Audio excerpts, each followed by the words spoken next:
I got this PlayStation 3 Super Slim from eBay a couple weeks ago for $30 plus shipping. It was listed as not working because it overheats a couple minutes after turning it on, but I was told that it powers on and reads game discs just fine. I'm pretty sure I can fix this, but because I'm not familiar with this console, I thought that I would go over it with you so you can discover the things that I'm seeing as I'm seeing them in real time. You can see the system doesn't look too bad. It's pretty dirty, and the glossy plastic is pretty scuffed up. Obviously the dirt we can handle, and the glossy plastic here, while we're not gonna be able to get it to a mirror finish, I have some pretty nice plastic polish that I use on other vintage stuff, and this would be a great time for me to practice with it a little bit and to demonstrate it for you as well. On the underside, it's pretty similar. It's pretty scratched up. Right away I'm noticing that we're missing feet for these two screws, and this foot in particular, I shouldn't say foot because this screw is actually under the warranty sticker, which is completely missing here. That would lead me to guess that this has been opened before, although judging by the amount of dirt I'm seeing just even in the vents here, I would be pretty surprised if someone has actually gotten in here, or if they did, they didn't even do the minimum of cleaning. So let's take a look at the back. And these vents look pretty dusty, but there's no damage to any of the ports along here, so that's promising. And we'll take a look at the front as well. And in these USB ports, there is a lot of just dirt and dust. And the color of this dust in particular that I'm seeing, along with the faint smell, I'm guessing this console was kept in a place where someone was smoking tobacco. Let's take a look at the disc tray here. They're a little cheap on these, so let's see how well this one is working. That's actually not bad. My understanding is that these are usually kind of flimsy, so the fact that it springs open on its own actually seems pretty promising, and you can see this housing here where you would put the disc is pretty dirty. And I'm also seeing now, I believe that there should be a Sony logo here as well. So in terms of things that appear to be missing, looks like this part of the faceplate here. I don't think that this is broken. This doesn't look like it has been broken off of anything. This is probably a separate part. I'm not sure if I'll be able to find a replacement for that. All right, that's enough looking over the console. Let's get inside and see what we can figure out. Before we get started, I wanted to bring up a few things to keep in mind about this video. While I made an honest effort to do research and consult a walkthrough from a trusted source for this repair, a few things went wrong during the teardown. I'm leaving these mistakes in and pointing them out because the reality of electronics repair is that things often don't go as planned. That's why I have 3 SNES consoles hidden on our shelves and no video about it. While editing can do a lot to improve a video's quality, I didn't want to be dishonest about the experience. If you're looking to do this sort of repair yourself, please watch the whole video before getting started so you don't make the same blunders I did here. I'll do my best to offer advice on how to avoid them. Owning this older hardware is a privilege, and we owe it to future collectors to take the best care of this stuff that we can. To start the teardown, slide the hard drive bay cover off the system by pushing it toward the back. It should come off cleanly, unlike mine. I broke one of the teeth on my hard drive cover, so be sure to slide the cover all the way toward the back before pulling it away. It shouldn't offer any resistance when pulled off the console. The hard drive is seated in this really nice sled. To remove it, simply unscrew the blue screw with a No. 1 Phillips screwdriver, then gently pull the tab on the right side away from the console's body.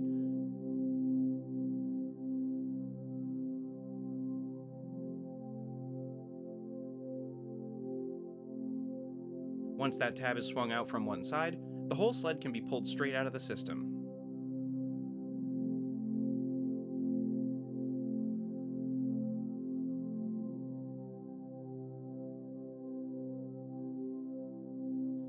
Next, use a T8 security Torx bit to remove the 3 screws to the sides of the hard drive bay.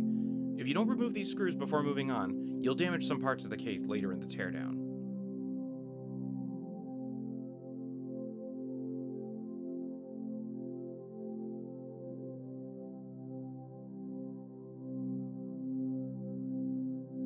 turn the console over and remove all the rubber feet except for the two toward the front of the PS3. Those are attached with adhesive, and they don't hide any screws underneath. If your system still has the warranty sticker on the bottom, check this video out for some good suggestions on removing it with as little damage as possible.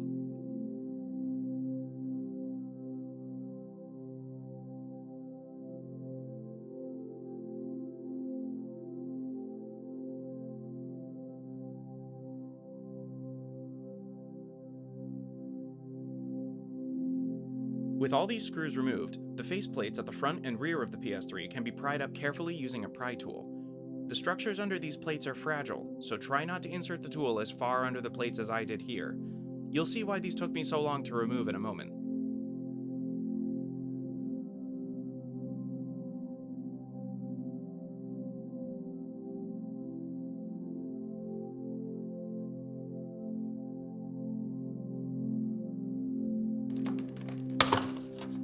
Oops, that sounded like a break. This is where I stopped following the guide I had been using up until this point. Mistakes like these are why I opted to do my first PS3 repair on a console in below average cosmetic condition. Did you hear that news story that was circulating back in 2010 about the US Air Force connecting 1,760 PS3s together to create a supercomputing cluster? Sony removed the ability to run other operating systems on the PS3 with System Firmware 3.21 in April 2010, but the ribbon-cutting ceremony for the cluster was on December 1st that same year, implying that Sony either agreed to stock and sell custom replacements to the Air Force Research Laboratory, or the lack of available replacements inadvertently put an expiration date on the entire cluster. Either way, that's a pretty awkward situation. There are several silver screws that can be removed now that those faceplates are gone. 4 in the front and 1 in the back.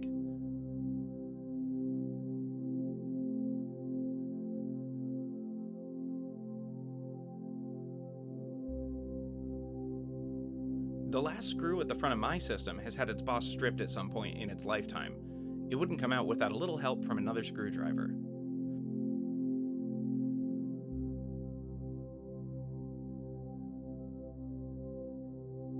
Before you can remove the top cover, open the disk drive's cover and remove the 2 T8 security Torx screws holding the disk drive to the case. Then, carefully lift the top cover up and off the system.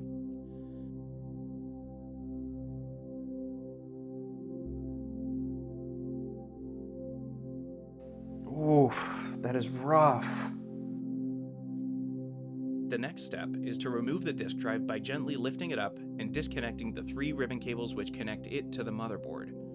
Take care not to remove the cables from the motherboard inadvertently, as I did here.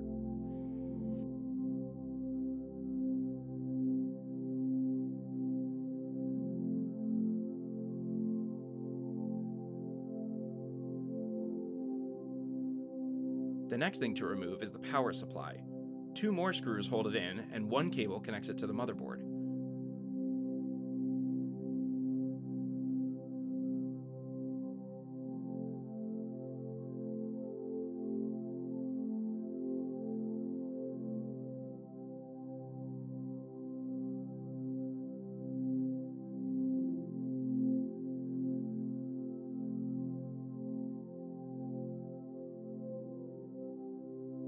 Then, the Wi-Fi antennas can be unscrewed from the system. These have 2 long, delicate cables which wrap around various parts of the console's interior. I would suggest waiting a bit longer to remove these cables in order to avoid damaging them. Now, the motherboard and the remaining components can come out from the bottom of the case. There are several screws in various locations which will need to be removed.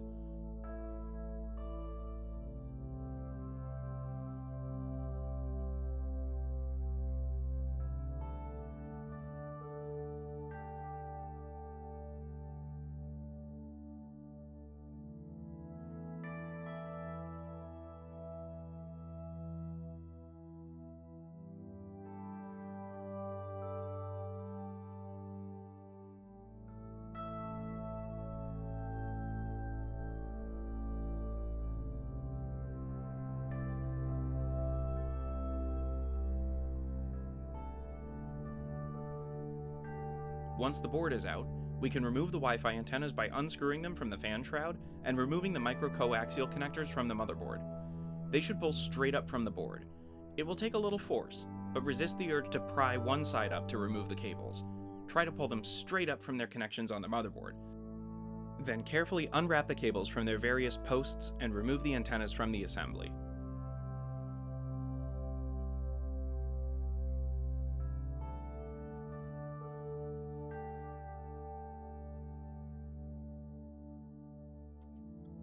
Now we're ready to remove the bottom shield from the PS3. I started by removing these large black screws from this metal spring here. This spring applies tension to the heatsink and ensures it maintains somewhat even pressure on the CPU and GPU underneath. I have a habit of alternating the screws as I loosen the spring. I'm not sure how crucial that is here, but I definitely recommend doing it during reassembly at least.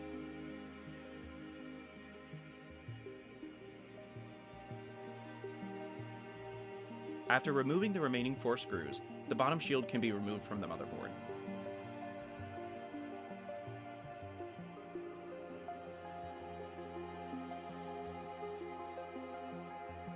Before turning the system back over, I took a moment to clean my workspace. I really didn't want to put a bare PCB directly onto all that dust. I don't want to judge a stranger's lifestyle, but this really makes me wonder how electronics get this dusty inside. Anyway, those screws also release the top shield and fan assembly from the board as well. Because there's old, dry thermal paste holding the heatsink to the components underneath, I tried to apply as little force as possible to dislodge the board from the remaining assembly. It's not uncommon to tear a chip or two off the board if you aren't careful, and I don't have enough subscribers to justify buying a heat gun and the other tools needed to reball and remount BGA components properly. Oh wow. That sure is something. There was almost no adhesion from the thermal compound to our thermal management system anymore. This looks like plastic. This is totally roasted, and I figured that was probably going to be the case. This particular revision of the console's from around late 2012, so this system is right around 10 years old, depending on when this one in particular was manufactured. It makes sense that this thermal compound would just be kicked by now. I've had to do this on my original model Xbox 360, and that's maybe a few years ago. It's a little older, but you get the idea. These all kind of start needing this maintenance around the same time. This is just absolutely caked with dust. I mean, it's no wonder that the system was overheating. Even on the motherboard, it's all over these components. So I am going to clean this board up and clean off this thermal compound, and then we will redo the thermal paste on this system.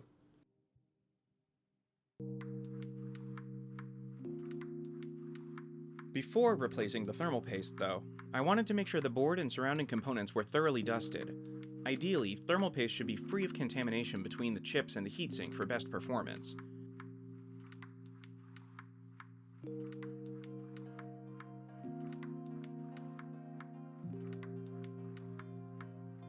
I've never had a chance to try PlayStation Move Out, and someday I hope to give it a try on this console.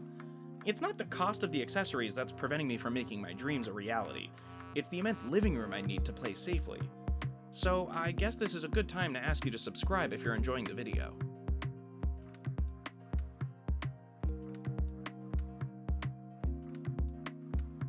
I used compressed air everywhere, but the fan and fan shroud were especially caked with grime. So I used a few different tools and techniques to dislodge it first, so the finest dust could be removed with more compressed air.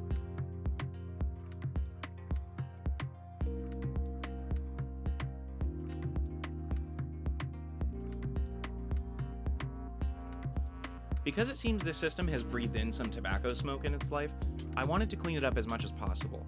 Residue from the smoke can be somewhat sticky. If I don't wipe these parts down now, it will mean that more dust will continue to build up in here after blowing it out.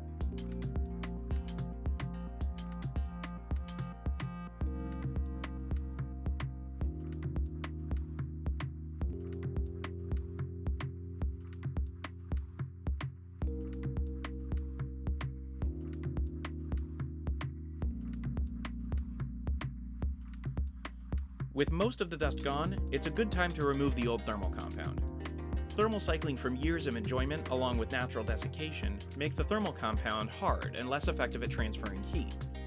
It's fairly common to remove and reapply the paste every 5 to 6 years, depending on the hardware, compound, and usage patterns. I've always used this 2-part cleaning system on a variety of electronics, and it's worked really well for me. The first liquid dissolves most of the compound so it can be wiped up more easily.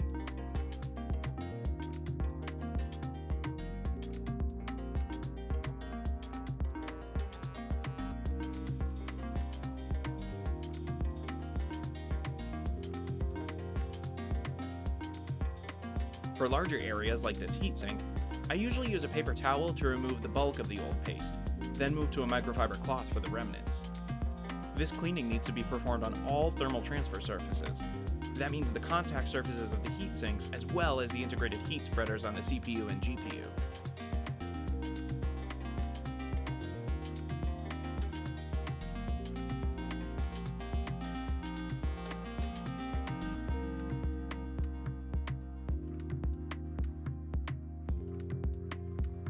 The old compound can become dislodged and stick to other parts of the board while being cleaned off, so I use some compressed air to blow it away and avoid spreading it over other components accidentally with my cloth.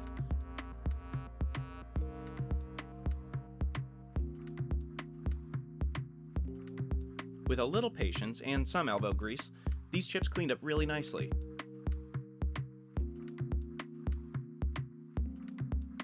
The second liquid performs a final cleaning step to make sure there's as little contamination in the new thermal paste application as possible.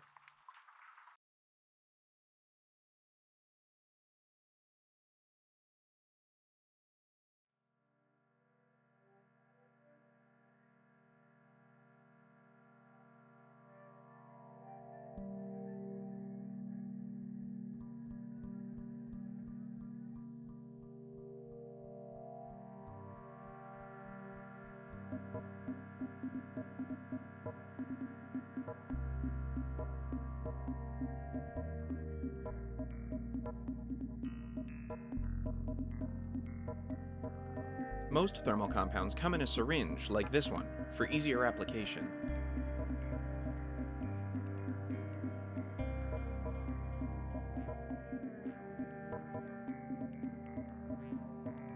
Most professional sources recommend applying thermal paste by squeezing a pea-sized amount onto the IHS of your chips, or less in the case of this tiny GPU, and then reinstalling your heatsink. The pressure from the heatsink compresses the compound and causes it to spread evenly between the chips and the heatsink. That's why it's important to tighten your heatsink fairly evenly. If you fully secure one side at a time, the compound is likely to squeeze out on one side and not cover the surfaces evenly.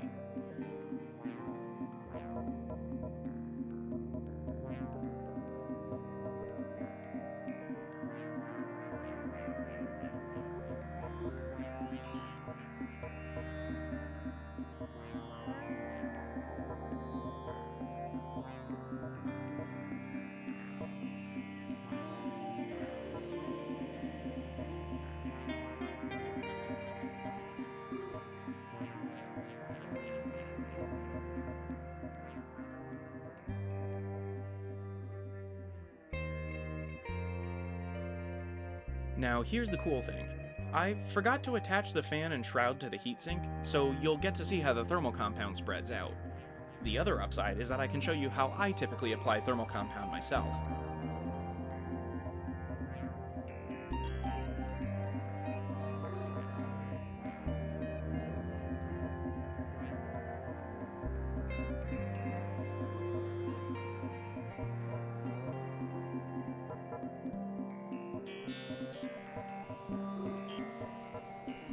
See how there wasn't enough compound to coat the corners of the CPU? It can be difficult to judge how much thermal compound to use to coat the entire transfer surface without causing overrun and getting excess paste on the sides of the chips, which can prevent optimal thermal transfer. For that reason, I prefer to spread thermal compound using a plastic card. Normally, doing this after removing the heatsink can create air bubbles and prevent optimal cooling, but I'm just interested in confirming that the console is actually overheating and not responding to some other problem, so please keep that in mind as I demonstrate. If you would rather spread your own compound like I'm doing here, do so before reattaching your heatsink. I've been doing this for over a decade on a variety of systems including overclocked CPUs, and have never had problems with thermal management.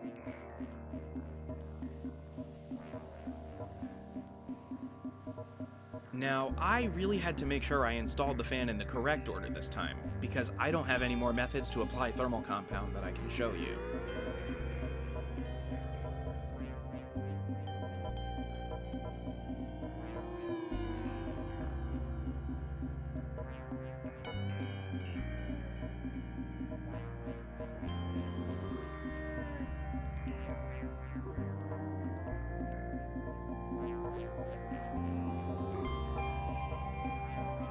The PS3 suffered through some rough first years, including the massive PSN hack of 2011, which leaked the private information of 77 million users and prevented online play for 23 days before it was resolved.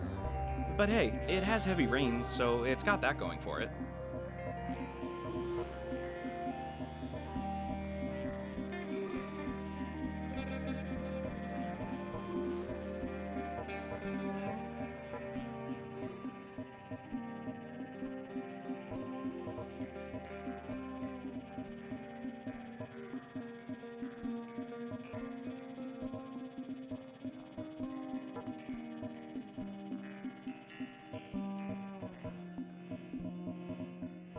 Here's the step where we tighten the heatsink to the CPU and GPU again.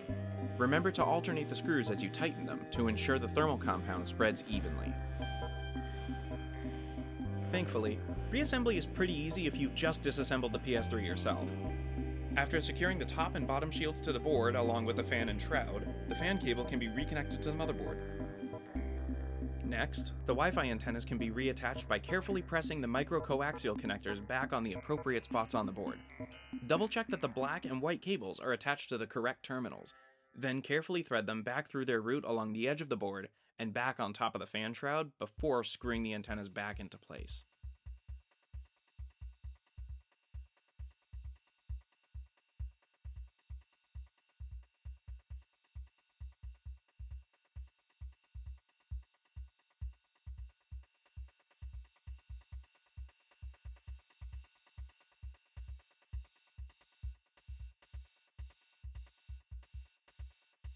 Place the board back into the bottom of the case and secure it again with all 7 screws.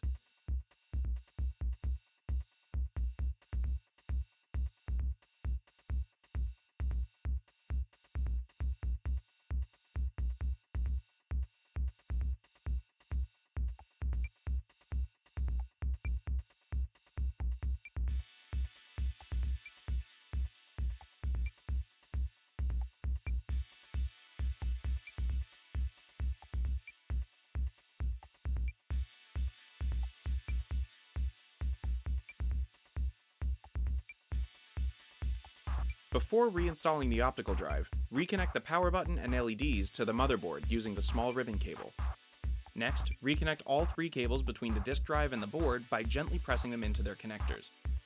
Hold the stiffer blue tabs, if present, while inserting the cables to make this easier.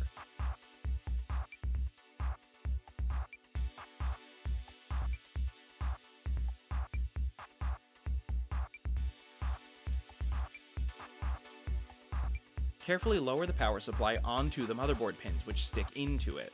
Then reattach the white cable and secure it with the correct 2 screws.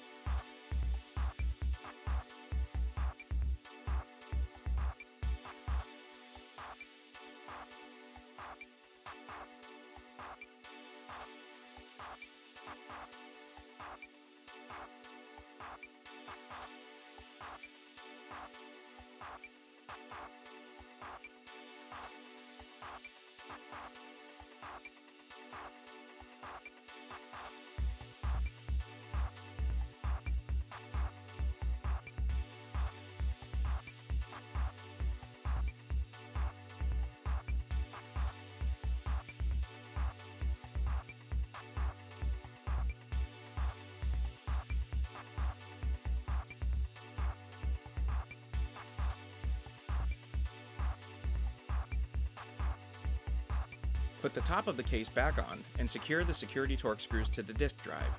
Then screw the 5 silver screws back in place.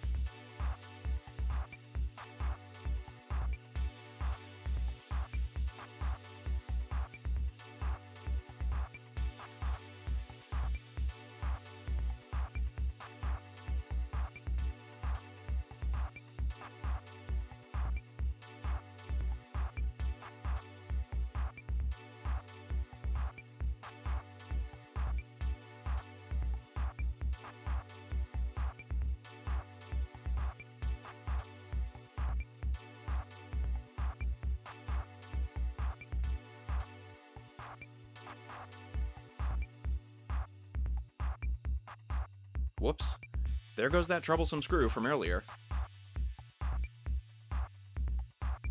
Turn the system over and secure the 4 remaining black screws before covering them with a rubber foot, screw cover, or the warranty sticker as appropriate. If you know the system is good to go, don't forget to reattach the shiny faceplates, reinstall the hard drive, and slide the hard drive cover back into place. In my case, I didn't know the system was working yet, so I moved on to testing.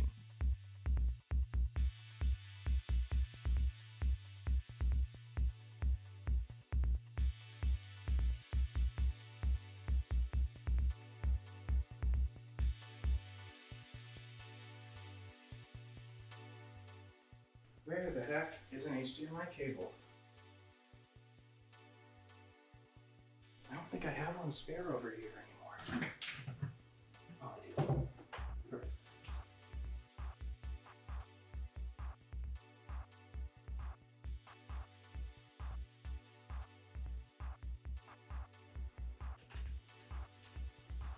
Subscribe to my Patreon for more not produced stuff. Oh, whoops.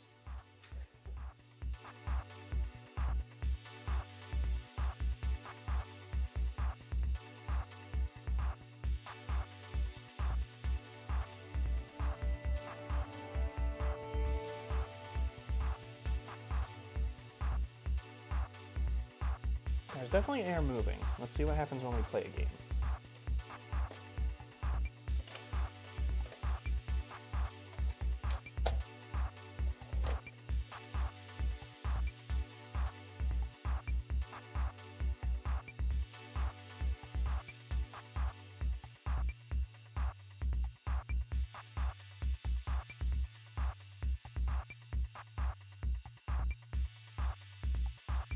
The test went so well that I got distracted playing Resistance, but the system is working great.